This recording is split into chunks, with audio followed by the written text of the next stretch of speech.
And I think it's a way of looking at the problems of today that's very, very important, because we are going into a period basically of transactional development and politics. So let me see what we could get. Let me see what we have. Give me that. Take that. You know? And it's essentially a political question. The story of the climate crisis is a political story, because it does have everything to do with power dynamics, how power is distributed within our communities, within our countries, within the region, and where we are within the world. Because if we look at how things are unfolding in terms of the global response to the situation we confront today, because of things that are not our doing. But at the same time, there's a way of expressing that takes us off the platform for responsibility, when we do not at the same time look at to what extent do the measures that we are taking to address it do not themselves create problems. So the climate justice question is not only a justice question between nations, but it's between communities and sectors in our countries and in our region. Now, I thought I would open with this slide. I last looked at this like 2 years ago. I think Dr. Fletcher might remember this slide, which looks at world newspaper coverage of climate change. And I'm pointing to it because it does provide an indication of what is happening, and the peaks and troughs of explicit climate change coverage. This is coverage, and the researchers here, they basically did word searches looking for where there's mention of climate change or global warming. Climate change being my preferred reference, because there are very powerful politicians who are sometimes saying, "Boy, the place is getting warm. How come it have snow outside?" Right? And we know where that is going. That's part of that whole situation that's feeding into the power dynamic in terms of our situation here in the Caribbean and in other small island states and low-lying coastal areas. Let's not forget them, because they're part of the story as well. So this world newspaper coverage of climate change or global warming is flawed from that perspective, in that there's a focus on newspaper coverage of climate change, global warming. And you notice that where there are peaks, 2010, COP16 was it? I can't remember which COP that was, 2010, and then 2023. I think Dr. Fletcher spoke about that. I have a note there that I didn't bring up with me, but those essentially are COP years. And you'll find that there's this huge concentration on climate change in media here. The other observation about this chart, and I had written these people back whenever it was, saying, hey, they have Central Latin America, and you look at the newspapers that they were examining, and none of it came from the Caribbean. So, hey, that's something of an inequity there in terms of the focus and what they were actually looking at. So I'm opening with that because just to make the broader point in our context, which is that explicit climate change coverage tends to be episodic. So something happens or something is happening, and we start writing those climate change stories. So we had COP30, and so the newspaper pages and the news broadcasts were heavily populated with very explicit climate change stories. But I always contend that we already cover climate change. And if you listen to Carlin's presentation, it was very instructive, because it's there. The climate impacts are there. The the activities to address it are there as well, but they don't necessarily always earn a banner headline of climate change. or the climate crisis. Now, you know that some newspapers globally have included as part of their style guides the use of climate crisis whenever reference to climate change is regularly mentioned. And as a result, when we revised our handbook back in 23, I think it was, we said covering the climate crisis, because for us, it represents a crisis. And it's not the kind of crisis, as I mentioned in a newspaper column this morning. I sent a link, I hope people read it. This is more than just saying, we go dead over a microphone in a crowded carnival fete. It is more than that. It is different. This is a different thing. We are not running around the place saying, we go dead, we go dead. Or, look at how they have we. It is a far more nuanced examination of something that's happening, that's unfolding. And Sasha's presentation captured that quite well, because what we are seeing is that in virtually every space where people occupy here in the Caribbean, elsewhere, there are people in sub-Saharan Africa, they will give you a different, they're hardly small island states or low-lying coastal regions, but they are experiencing impacts that were never experienced before, or impacts that have experienced before in far more extreme measures. So what is our context? And I think that the context is always very important. What is the Caribbean context really? Limited natural resources. Now what does that have to do with this? Well, limited natural resources would point in the direction of our ability to recover from more extreme climate events, weather events, and other things. It's a much larger story, and a lot of it was captured in the presentation so far. I'm not going to get into the technical details, but it's something that we need to build into our consciousness, that part of the problem, or one of the reasons why addressing the crisis has not basically kept up with the needs or the demands, is that we are in an area where there are limited natural resources. And they're changing resource bases and development focus. I've lived and worked in Guyana. I could tell you Guyana in the 1990s and Guyana now, two different places altogether. And it has to do with the changing resource bases, where they're deriving their national revenue from, and changes in the development focus. It happened to us. I'm old enough to remember the 1970s and the oil boom in 1973. Okay, yes, I was in school at the time, I'm not 100 years old. But it came at a time of social upheaval here in Trinidad and Tobago. We were coming off of 1970 and the Black Power movement, equity, reparatory justice, you want to say, whatever. But we came from a situation in which inequities were being addressed in different kinds of ways, and the development focus was being designed in such a way as to address those challenges.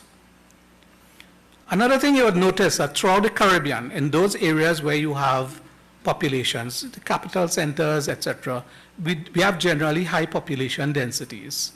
And you know, Dr. Sasha and others can probably give you, country by country, the kind of problematic issues in terms of the supply of water, the allocation of how development is planned and so on, and the relationship between that and what is happening to us in terms of the climate conditions. High susceptibility to natural hazards, and we don't need to go too much of that. I was mentioning how I went into to Grenada like 2 days after Ivan, and you will not understand what a hurricane does to a small country like Grenada if you did not see that, or if you did not witness Dominica, if you did not witness Bahamas. I didn't see it in any of the slides, but there are islands that were depopulated possibly forever. That means you had societies, you had communities, you had community leaders, you had activity, you had children growing up, you had people who think that you have hope What I will be when I get big, you know? And disappeared, gone. It's 0, 0, 0, 0. And these are the kinds of context we need to bring to this story. I'm not going to mention Dominica because I have PTSD.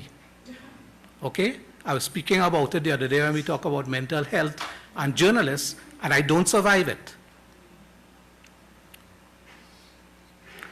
So with high susceptibility to natural hazards, low economic resilience, the ability to bounce back.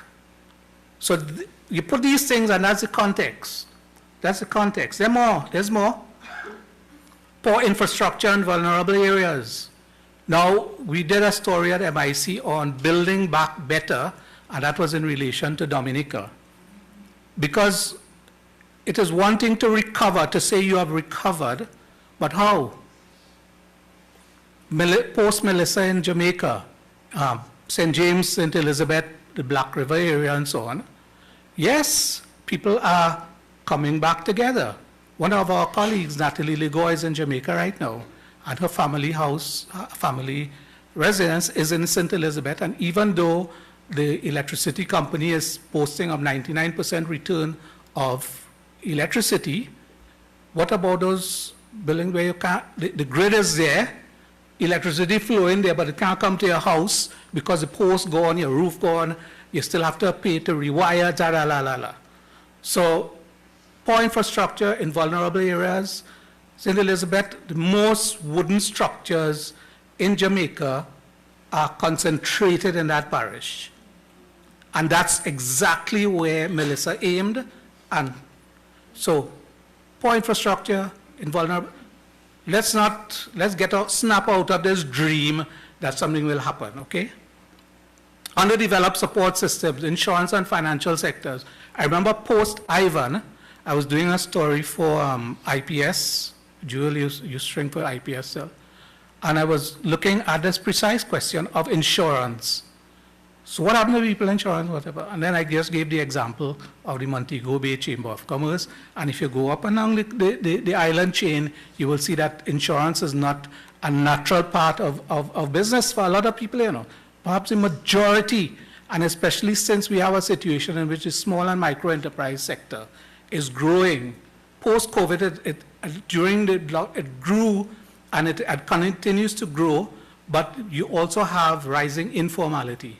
So Carlin's point that the ILO has been picking up some of these issues, which are basically social justice issues, resonates when it comes to these kinds of questions. The insurance, and I remember doing the story for IPS, and I called the Insurance Association here in Trinidad and Tobago, and I said, well, you know, I know a little bit about this. I spent some time in the insurance industry early in my life. Reinsurance, how are the reinsurers looking at it? Because if you understand how this thing works, if the reinsurers lose interest in you, you're dead, because there are no insurance company really strong enough to manage the losses at these times. An insurance company, the Insurance Association of Trinidad and Tobago, I wrote it in the story, I could say it here, had no idea what the hell I was talking about. They had no idea. So if they don't get with the program, if our business reporters don't cover that story, then people won't understand the reality.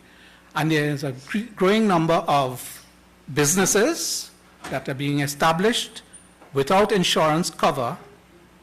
One, because the premiums are very high and rising. And two, because it's not for part of their business model. When they come in together and say, hey, I'm learning how to build bird houses, or whatever. I don't like bird houses. Anyhow, whatever, something like that. Let me do that. So how much will it cost? So much of the wood, so much of the wire, whatever.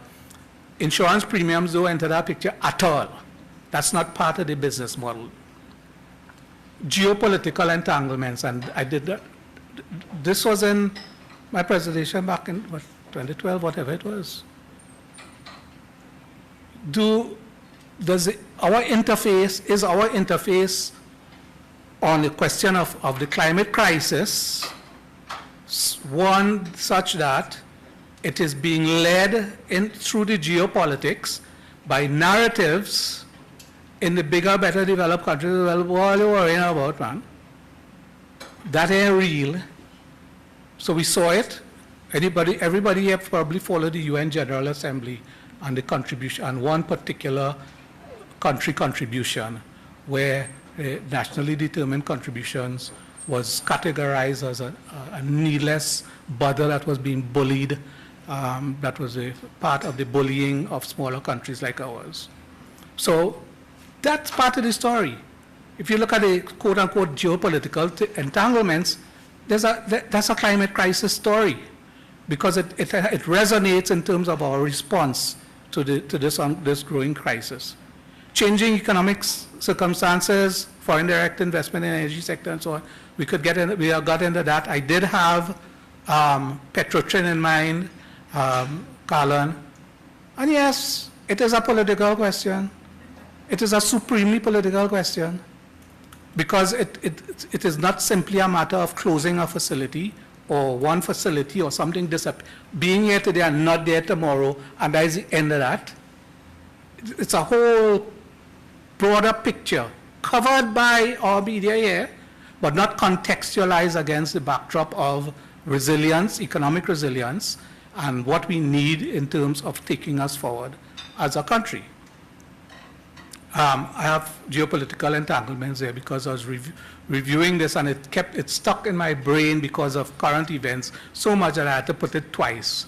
It sounded so nice, I put it twice, but it's not really something nice. And then regional integration. The integration movement is designed or has as a core function our ability to jointly address something like the climate crisis. Without it, we're just fooling ourselves, you know. We're just fooling ourselves. We can't discuss the climate crisis without covering or discussing how we as small island states and low-lying coastal areas, so the benefit of my Belizean, Surinamese, and Guyanese friends, without mentioning the fact that none of us can go this alone. None of us. And we would be fooling ourselves to believe that there are others who will turn up and to the rescue. Maybe if we're short on paper towels, we will be assisted, but outside of that, nowhere to go. So in the integration movement, and if you follow my column, my blog, you'll see I talk about this all the time. We ain't going nowhere, okay? And societies and civilizations far greater than ours have come and disappeared, okay? Gerard knows what I'm talking about. If you've been to Athens, remember Greek Empire, Roman Empire, right? Far greater in every aspect than what we have today, come and gone. So who are we? Okay. So what are the takeaways from this particular thing? And I know I'm up in the air a little bit, but I can afford to be glad, because between Sasha and Carlin, I think they've given us the story angle, the specific story angles to all of this. High vulnerability to socio-economic impacts. If there's an economic impact, there's a socio-cultural impact, because who is affected? Everybody is not affected the same way. The coastal communities, people up on the northern range, eastern coastal areas, sea level rise, and it's real, and the data exists. If you wanted to, I remember there was Petrotrin once did a risk analysis of the Gulf of Paria area. Yes, it's still the Gulf of Paria. And they looked at what would happen if given different scenarios in terms of sea level rise in that area, including issues such as saline intrusion into areas that might be agricultural and so on. Systemic inequity. We could go back to Sasha again, you know, and to Carlin, because where we came from did not really start everybody off on an equal footing, right? So we have to accept that. We have to put that in our pipe and smoke it, draw on it heavily, because that is a fact of life. During the COVID lockdown, one of the things, admonitions I was extending to colleagues in the media was, watch your privilege.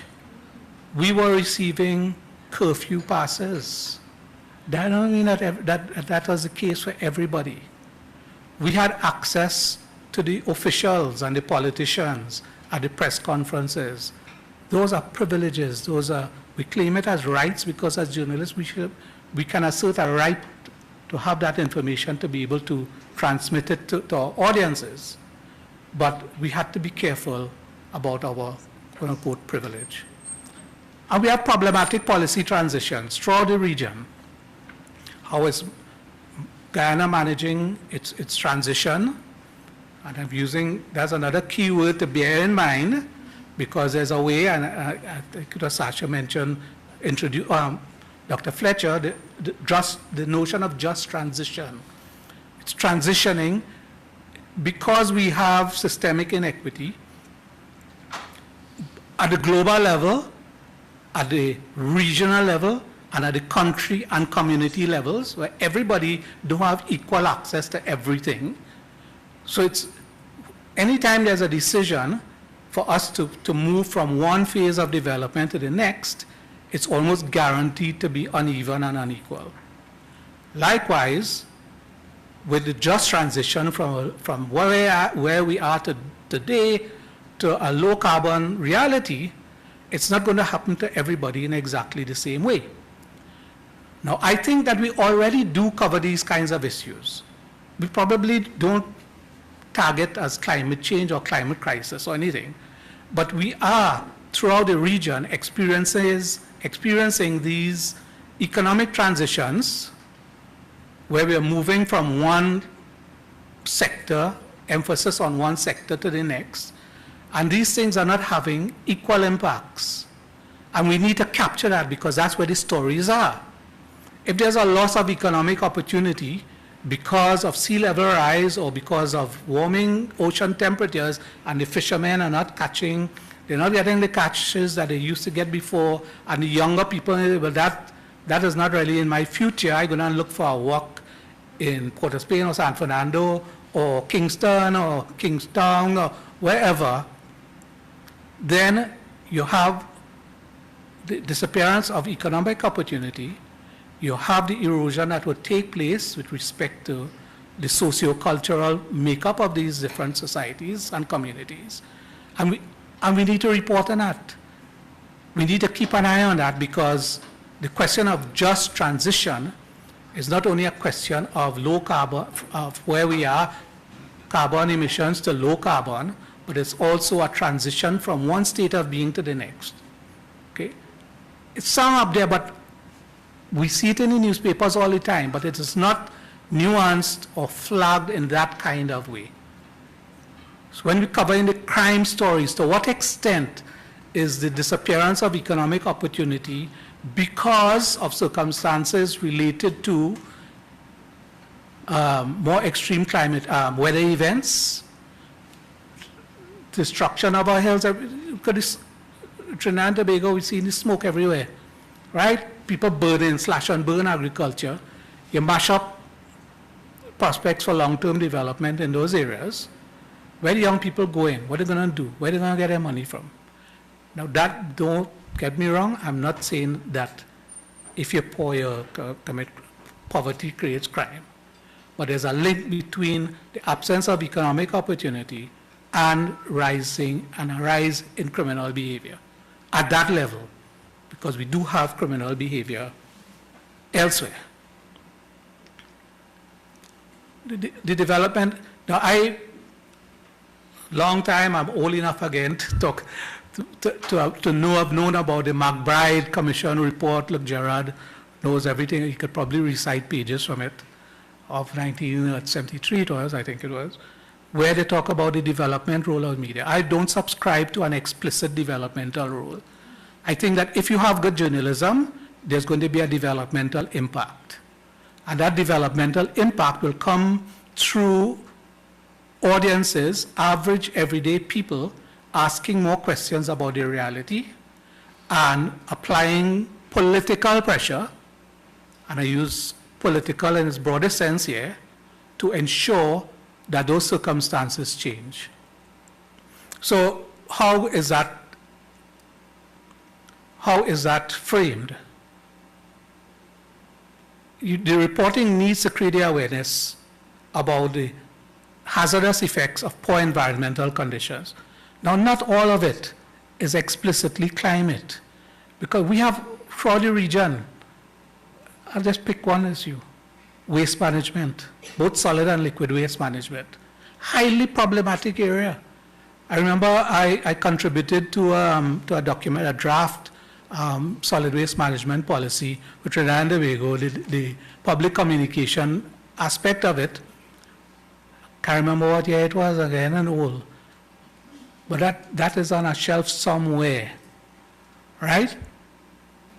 There are hazards associated with that, and it does not take a big jump to associate what's happening in terms of climate to those poor environmental conditions that are creating hazardous effects. We can also talk about the positive impacts of good environmental conditions. And there are all kinds of very tangible ways, right? Friends of mine, I've been boasting over the past few months about the fact that I have a CNG vehicle, right? And you know how that came about? I remember parking by a gas station, and I am there filling my tank at the previous car, and it $200 and something TT. We have an online audience, okay? And the guy next to me, fill up $12. Well, that is me these days. That is me. I said, next guy has to be a CNG vehicle. Okay? CNG, if you want to be scientific about it, the operative fuel is methane. Okay? Which is described as well as problematic in a sense, but if we wanted to, we could drill that down to the quantities. Okay? So is there a positive or a negative impact in terms of the low carbon environment? A simple story, of CNG. I've seen CNG thing, and it's usually complaints about it. We don't have enough stations, which is true. But those are ways that we can break things down. That includes those things that contribute positively to the low carbon future that we're talking about. If you believe that the low carbon future is what is important and decisive, because not everybody does, My column today I talk about is a whole cocktail of disinformation associated to these things that we could talk about, but we'll waste time. And to inspire public support for corrective and preventative official measures. I think that in media, by highlighting the kinds of challenges people have in their communities, it's important, but it's not good. It's not good enough to stand alone. That what we need to do is to provide greater context. When people come to us, or we harness the public opinion, that we capture that sort of treatment of it.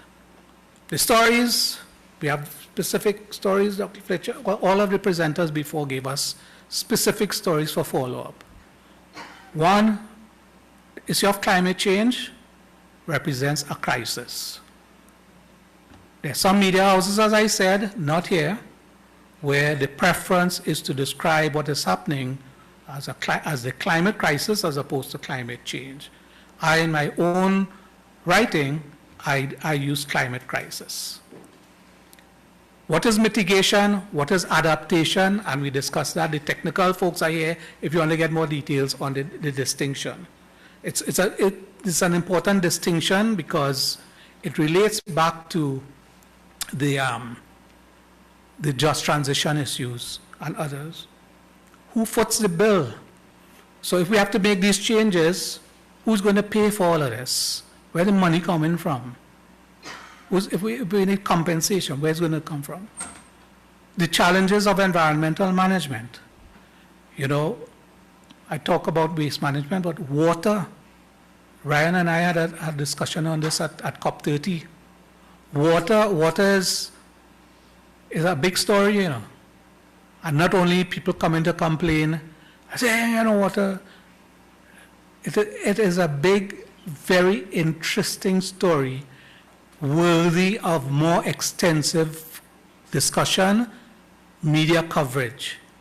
Again, because I sometimes wear these different hats, I was asked to moderate a discussion on water management policy in Trinidad and Tobago, again 1,000 years ago.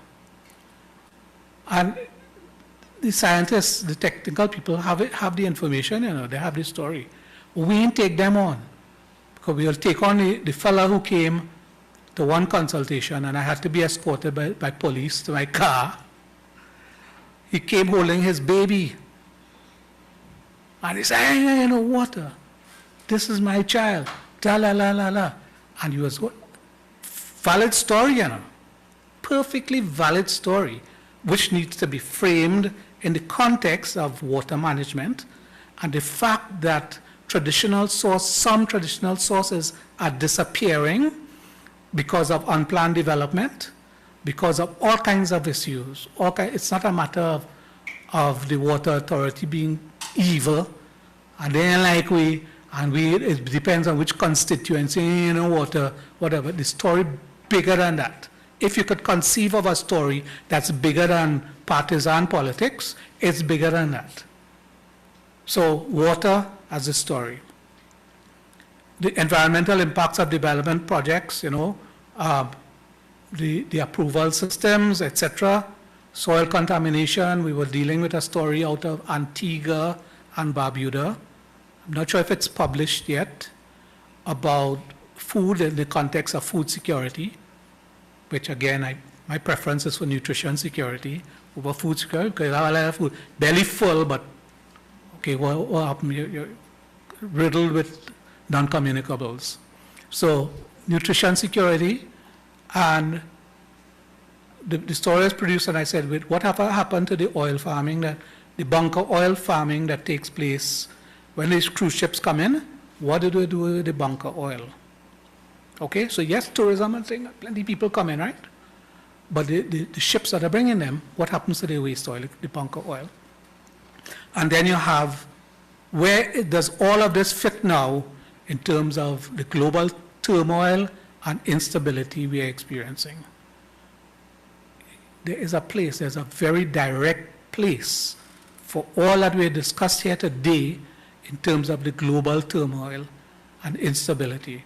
If you're prepared to drill it down to your specific country, and I know we have on the call people from Belize go down to Suriname, think about it, but think about it not only in terms of political conflict, think about it in terms of resource allocation, the prospects for recovery in our countries that are under siege right now practically, the withdrawal of development support, which is systematic, conscientious, deliberate withdrawal of development support financing, and then you put that alongside the just transition and the whole matter of reparatory justice, of somebody having to pay or take up